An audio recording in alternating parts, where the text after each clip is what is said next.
Visiones y revelaciones completas de Ana Catalina Emmerich.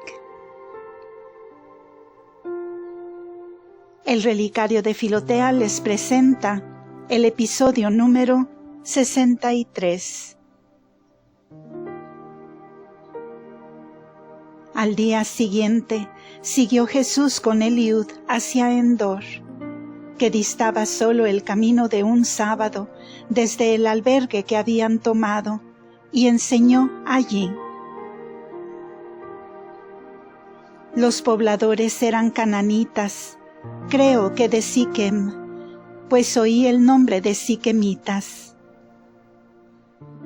En una galería subterránea tenían oculto un ídolo, que por un ingenioso mecanismo salía afuera para ser visto sobre un altar adornado.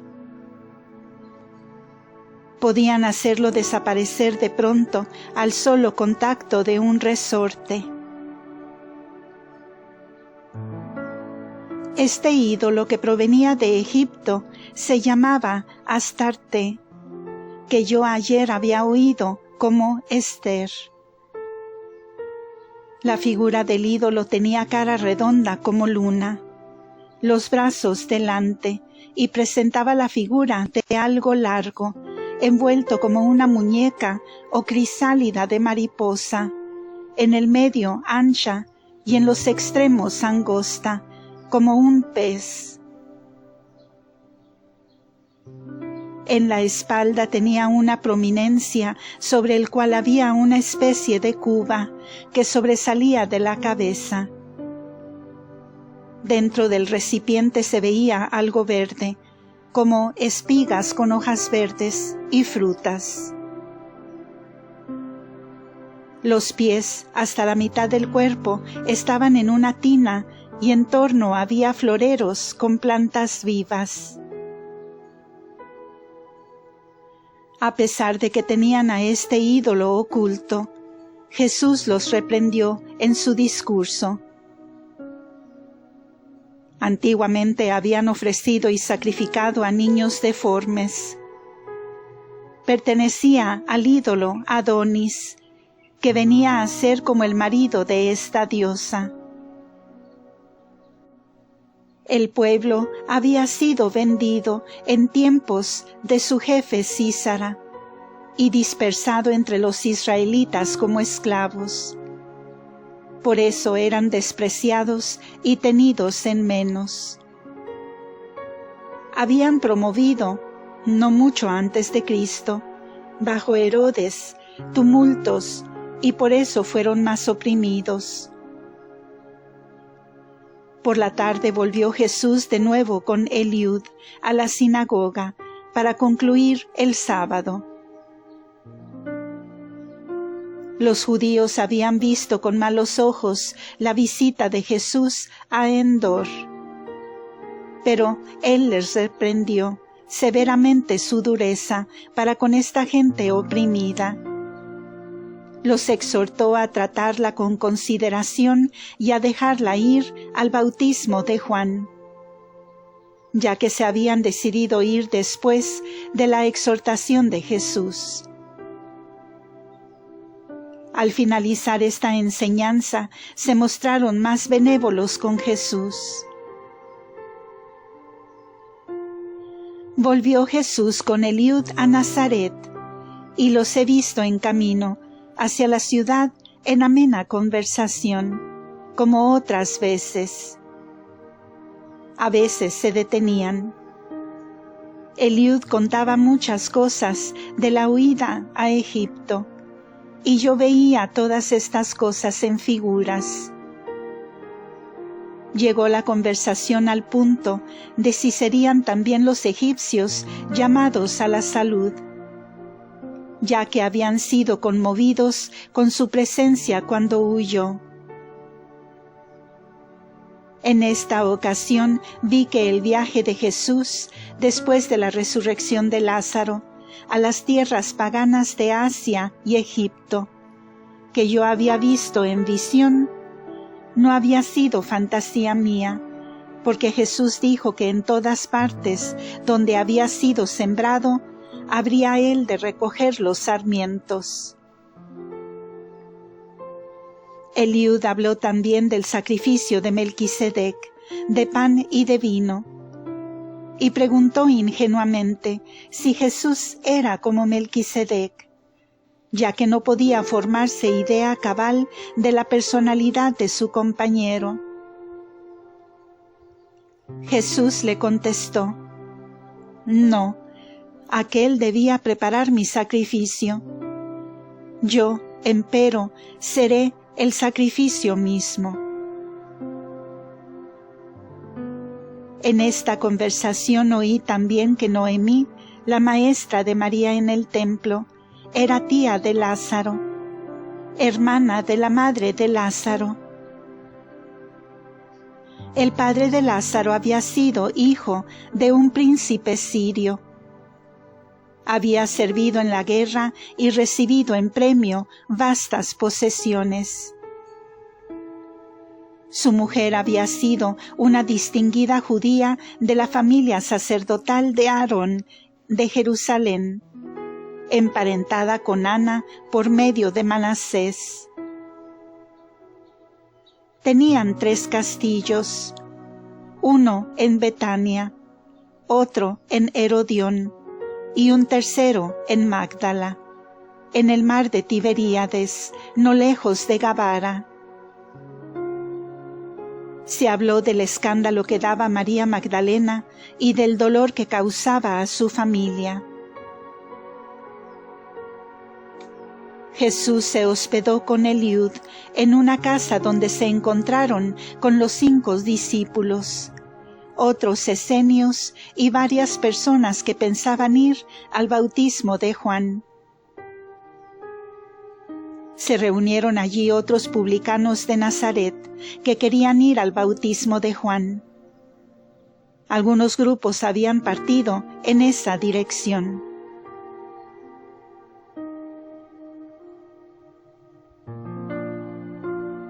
Septiembre 16. Jesús en Nazaret. Jesús enseñó nuevamente por la mañana. Acudieron 2 fariseos de Nazaret, los cuales lo invitaron familiarmente a acompañarlos a la escuela de Nazaret, ya que habían aprendido tantas cosas de él, rogándole les explicara acerca de los profetas y sus palabras. Jesús los siguió hasta la casa de un fariseo, donde estaban reunidos muchos otros. Llevaba consigo a sus 5 discípulos. Los fariseos se mostraron amigos y él les habló en tan bellas parábolas que ellos manifestaron gran alegría y le llevaron a su sinagoga, donde había mucha gente. Él les habló de Moisés y les explicó muchas palabras de los profetas sobre el Mesías. Pero cuando les dio a entender que él era ese Mesías, se escandalizaron. Con todo, le prepararon comida y pasó la noche con sus discípulos en un albergue cerca de la sinagoga. Al día siguiente enseñó a un grupo de publicanos que iban al bautismo de Juan y les expuso la parábola del grano de trigo que debe ser enterrado. Volvieron a escandalizarse los fariseos y comenzaron a referirse al hijo del carpintero, José. Le echaron en cara su compañía con publicanos y pecadores, y él les respondió severamente. Le hablaron también de los esenios, diciendo que eran unos hipócritas, que no vivían según la ley. Jesús les replicó que seguían mejor la ley que los fariseos, añadiendo que hipócritas más bien podían ser llamados los fariseos. Originóse la conversación sobre los esenios, porque Jesús bendecía a los niños, y era costumbre de los esenios bendecir las cosas y personas. Cuando Jesús salía o entraba en las sinagogas, acudían las mujeres presentándole sus criaturas para que las bendijera. Los niños permanecían quietos y sosegados cuando los bendecía, aunque lloraban antes desaforadamente. Las madres le pedían que bendijera a sus hijos y observaban si se mostraba orgulloso al ver cómo se callaban.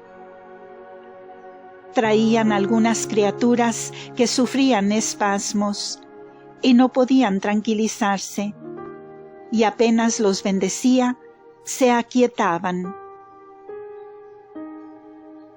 He visto que salía de algunos de ellos como una niebla oscura. Jesús les ponía las manos sobre la cabeza y los bendecía, al modo de los patriarcas, con 3 líneas, desde la cabeza y de ambos hombros hasta el corazón, donde convergían las líneas. A las niñas las bendecía sin poner las manos sobre ellas, les hacía una señal sobre la boca. Yo pensaba que era para que no hablasen tanto, pero creo que debía encerrar algún misterio. Pernoctó con sus discípulos en casa de un fariseo.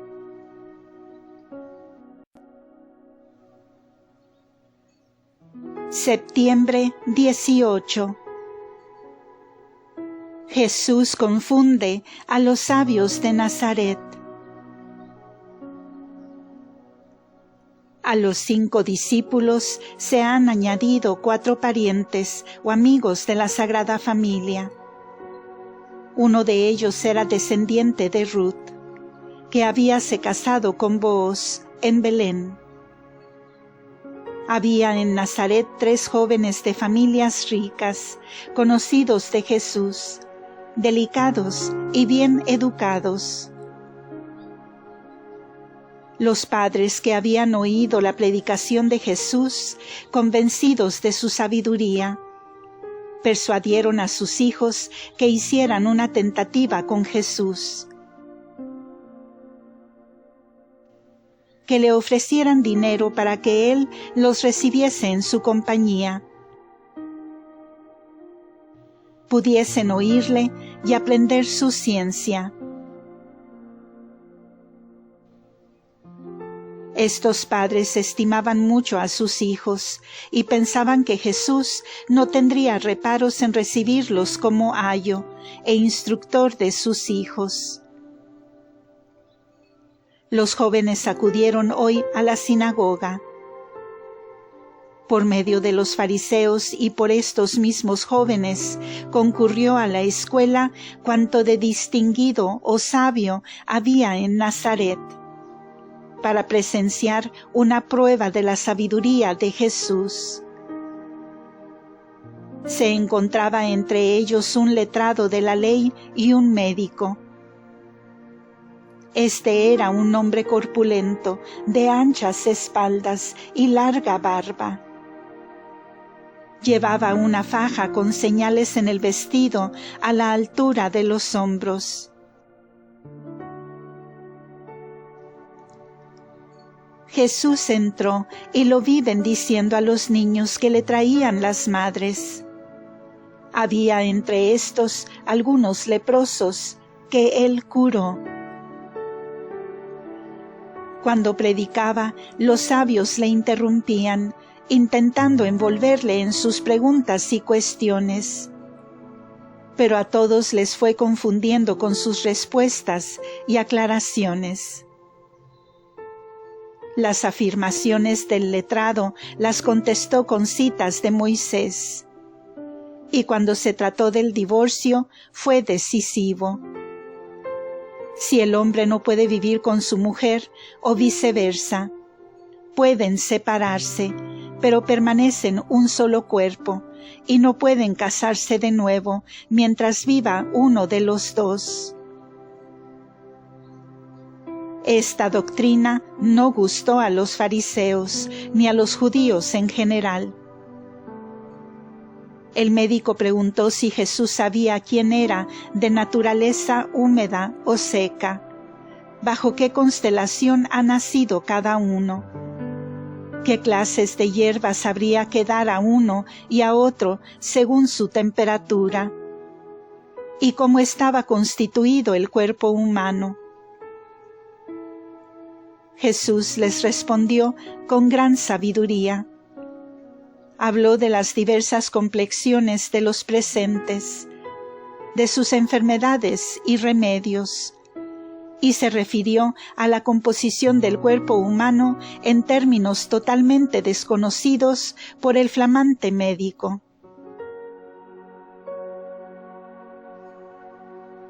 Habló del alma y cómo obra sobre el cuerpo. Trató de las enfermedades que solo pueden curarse con la oración y la mejora de la vida, y de otras que se curan con los remedios humanos de hierbas y medicamentos. Todo esto lo trató con tanta profundidad y tanta gracia que el médico se declaró vencido, confesando que lo oído excedía en mucho a sus conocimientos. Me parece hasta que desea seguir a Jesucristo. Él describió al médico todo el cuerpo humano, sus miembros, músculos, venas, nervios y entrañas, su importancia y sus propiedades, con tanta precisión y al mismo tiempo tanta brevedad, que el pretendido sabio quedó completamente humillado y admirado.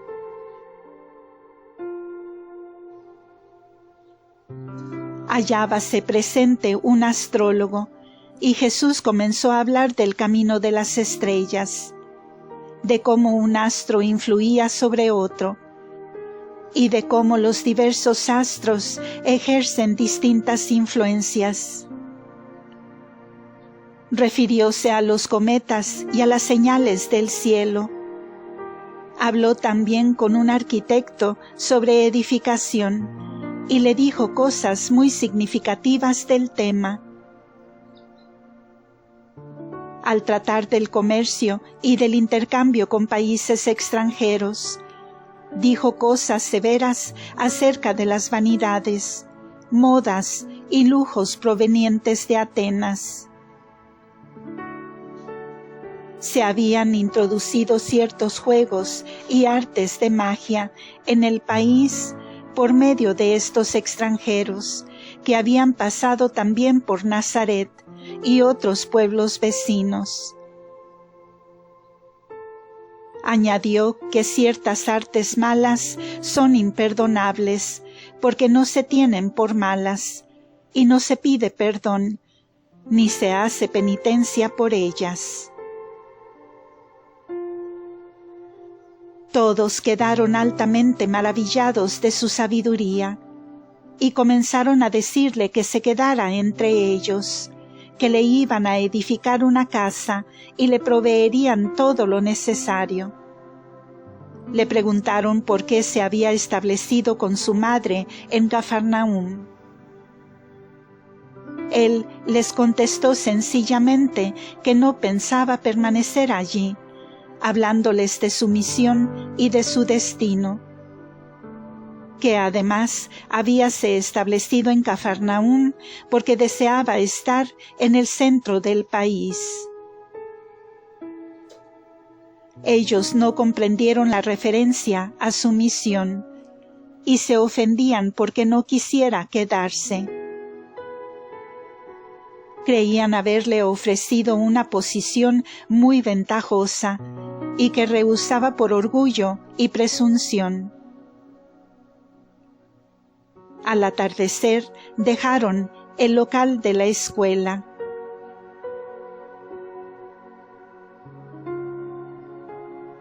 Septiembre 19.